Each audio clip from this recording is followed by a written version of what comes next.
بسم اللہ الرحمن الرحیم۔ انسان کے لیے 5 طرح کے عالم ہیں: عالم ارواح، عالم دنیا، عالم برزخ، عالم حشر اور عالم آخرت۔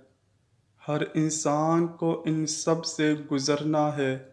یہ الگ بات ہے کہ ہر ایک جگہ پر قیام کی مدت الگ الگ ہوتی ہے۔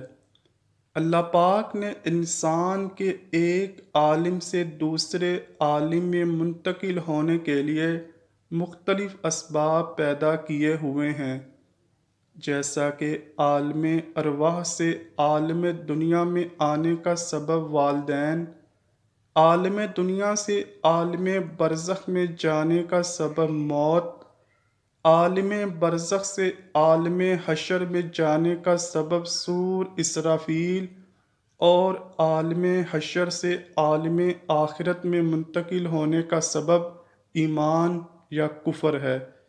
آج کا ہمارا موضوع عالم برزخ ہے، جس میں ہم جانیں گے کہ عالم برزخ کی یہ زندگی کیسی ہے، یہاں پر لوگ کیسے رہتے ہیں، لوگ یہاں پر کیا کھاتے پیتے ہیں، اور کیا دنیا کے معاملات کو بھی لوگ یہاں یاد رکھتے ہیں۔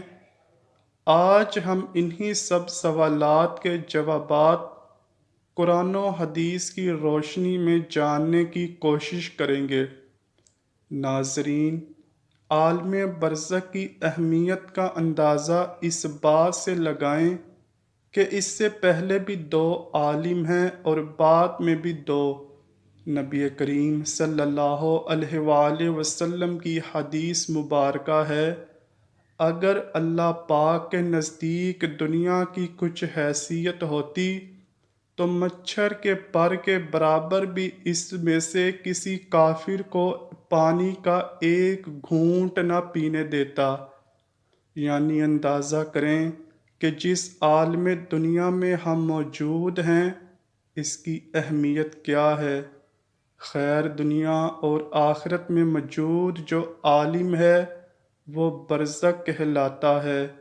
برزخ کے لفظی معنی عار یا پردہ کے ہیں۔ انسان کی موت سے لے کر قیامت میں اٹھنے تک کا وقفہ برزخ کہلاتا ہے۔ یعنی اگر یہ کہا جائے کہ یہ وہ مقامات ہیں کہ جن میں موت کے بعد حشر تک روحیں حسب مراتب رہتی ہیں، اس میں تمام انسانوں اور جنوں کو موت کے بعد رہنا ہے، اور عالم ہماری دنیا سے بھی بہت بڑا ہے۔ برزخی زندگی دنیاوی زندگی سے بہت لمبی ہے، لیکن وہ بھی ایک دن ختم ہونی ہے۔ اللہ پاک سورہ مومنون میں فرماتا ہے، اور ان کے آگے ایک آڑ ہے اس دن تک جس میں یہ اٹھائے جائیں گے۔ عالم برزخ میں پہنچنے کے بعد انسان کا آخرت کی طرف سفر شروع ہو جاتا ہے۔ حضور پاک صلی اللہ علیہ وآلہ وسلم نے اس بارے میں فرمایا، بے شک آخرت کی سب سے پہلی منزل قبر ہے۔ اگر قبر والے نے اس سے نجات حاصل کر لی تو بعد کا معاملہ بھی آسان ہوگا، اور اگر اس سے نجات نہ پا سکا تو بعد کا معاملہ زیادہ سخت ہے۔ جب روح عالم برزخ میں پہنچتی ہے تو اس میں 2 مقام ہیں۔ ایک کا نام ہے علیین، جس میں نیک روحوں کو رکھا جاتا ہے، اور دوسری کا نام ہے سجین، جس میں بدکار یا کافر روحوں کو رکھا جاتا ہے، اور تمام روحیں قیامت کے دن تک یہیں پر رہیں گی، اور پھر قیامت کے دن اپنے حساب کتاب کے بعد اپنے اصل مقام یعنی جنت یا دوزخ میں داخل ہوں گی۔ روایات میں آتا ہے کہ انسان کی وفات کے بعد قبر میں روح کو پھر سے مادی جسم کے ساتھ منسلک کیا جاتا ہے، جہاں پر منکر و نکیر سوال جواب کریں گے۔ اگر تو سوالات کے جوابات صحیح دیے تو پھر آسمان سے آواز آتی ہے، میرے بندے نے سچ کہا، اس کے لیے جنتی بچھونا بچھا دو، اسے جنتی لباس پہنا دو، اور اس کے لیے جنت کی طرف سے دروازہ کھول دو۔ قبر کے اندر ہی جنت کی طرف دروازہ کھل جائے گا، وہاں اسے ہوا کے جھونکے اور خوشبو بھی آتی ہوگی، اور حد نظر اس کی قبر کو کشادہ کر دیا جائے گا۔ لیکن اگر سوالات کے جوابات صحیح نہ ہوئے تو پھر اس کے لیے قبر میں ہی جہنم کا بچھونا بچھا دیا جاتا ہے۔ جہنم کی گرمی اسے ہر وقت محسوس کروائی جاتی ہے، اور اس کی قبر اتنی تنگ ہو جائے گی کہ پسلیاں آپس میں دھنس جائیں گی۔ اسی طرح اعمال کے حساب پر اگر تو نیک روح ہے تو دو خوبصورت نورانی فرشتے روح کو علیین میں چھوڑ دیتے ہیں، اور اگر اعمال برے ہوں تو دو خوفناک تیز نوکیلے دانتوں والے فرشتے برے انسان کی روح کو سجیین میں ڈال دیا جاتا ہے۔ سجیین کیونکہ بری اور بدکار روحوں کا ٹھکانہ ہے، اسی لیے وہاں پہنچ کر ان بری روحوں پر عذاب آنا شروع ہو جاتا ہے، جبکہ علیین میں موجود روحوں پر کوئی پابندی عائد نہیں ہوتی، اور وہ باغ نما ایک جگہ پر ایک دوسرے کے ساتھ موجود ہوتی ہیں۔ نیک روحیں علیین میں ایک دوسرے کے ساتھ رہتی ہیں اور ایک دوسرے کو پہچانتی بھی ہیں، جبکہ سجیین والی بدکار روحیں قید و بند میں مبتلا عذاب کا مزہ چکھتی ہیں۔ علیین میں موجود روحیں ایک دوسرے کو دیکھ کر خوش ہوتی ہیں، ایک دوسرے سے باتیں کرتی ہیں اور دنیا کے حالات کو یاد کرتی ہیں، جو وقت انہوں نے دنیا میں گزارا، اور نئی آنے والی روحوں سے اپنے پیاروں کی خبر بھی لیتی ہیں کہ میرا فلاں رشتہ دار دنیا میں کس حال میں ہے۔ اگر نئی آنے والی روح یہ کہے تمہارا فلاں رشتہ دار تو کب کا مر چکا ہے مگر وہ یہاں علیین میں نہیں پہنچا، تو یہ نیک روح سمجھ جاتی ہے کہ اس کو سجیین میں بھیج دیا گیا ہوگا۔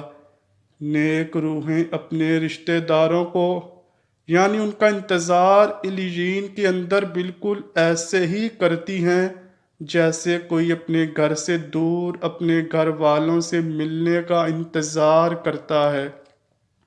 اس کے علاوہ علیین میں نیک لوگوں کے علاوہ انبیاء کرام، شہداء اور صدیقین کی روحیں بھی ایک دوسرے کے ساتھ مل کر رہتی ہیں اور باتیں کرتی ہیں۔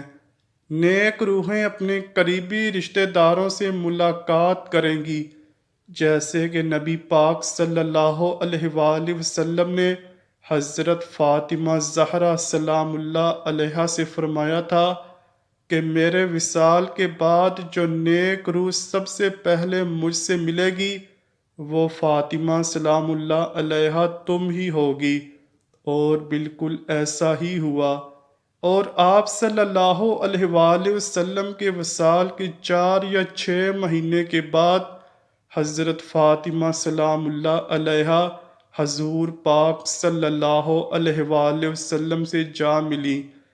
چنانچہ نیک روحیں عالم برزخ کے اندر علیین میں ایک دوسرے کو پہچانتی ہیں اور ایک دوسرے سے ملاقات بھی کرتی ہیں، اور نہ صرف اپنے باقی کے رشتہ داروں کا آنے کا یعنی نئی آنے والی روحوں سے حال دریافت کرتی ہیں بلکہ ان کی وہاں منتظر بھی رہتی ہیں۔ ناظرین، یہ یاد رہے کہ عالم برزخ میں روحیں عالم محشر قائم ہونے تک رہیں گی، یعنی قیامت کے دن تک روحوں کا قیام عالم برزخ میں رہے گا، اور قیامت کا ہی وہ دن ہوگا جب روحوں کو جسموں میں منتقل کر کے اٹھایا جائے گا، پھر حساب کتاب کے بعد جنت یا جہنم میں ڈال دیا جائے گا، اور پھر وہی مستقل ٹھکانہ ہوگا۔ حضرت عبداللہ بن عبید سے مروی ہے کہ مردے کو جب قبر میں رکھا جاتا ہے تو وہ بیٹھ جاتا ہے اور جنازے کے ساتھ آنے والے قدموں کی آواز سنتا ہے۔ سب سے پہلے اس کی قبر اس سے کلام کرتے ہوئے کہتی ہے، اے ابن آدم، تیرا برا ہو، کیا تجھے مجھ سے ڈرایا نہیں گیا؟ کیا تجھے میری تنگی، بدبو، وحشت، ہولناکی اور کیڑے مکوڑوں کا خوف نہ دلایا گیا تھا؟ یہ میں نے آج کے دن کے لیے تیار کیے ہیں۔ تو بتا، تو نے میرے لیے کیا تیاری کی ہے؟ ویڈیو کا اختتام ایک حدیث پاک سے کرتے ہیں کہ نبی پاک صلی اللہ علیہ وآلہ وسلم نے فرمایا، قبر جنت کے باغوں میں سے ایک باغ ہے یا دوزخ کے گڑھوں میں سے ایک گڑھا۔ یعنی مومن کی قبر میں جنتی خوشبوئیں، وہاں کی تر و تازگی آتی رہتی ہے۔ کافر کی قبر میں دوزخ کی گرمی، وہاں کی بدبو پہنچتی رہتی ہے۔